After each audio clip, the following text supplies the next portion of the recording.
আসসালামু আলাইকুম রহমতুল্লাহ বরকাত।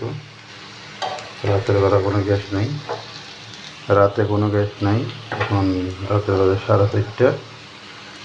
আলু ভাজি করতেছি। তারপরে আপনারা দেখেন কত সুন্দর করে আলু আলু ভাজা হচ্ছে।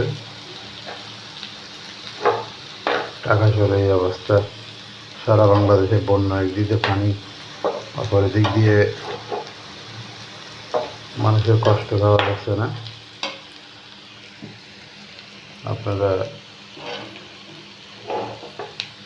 দেখেন কী অবস্থা ঢাকা শহরে। রাতের বেলা কোনো গ্যাস নাই।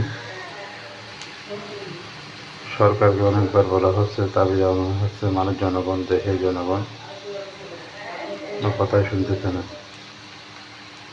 সরকার কাজ হবে ইনশাল্লাহ। আসসালামু আলাইকুম রহমতুল্লাহ।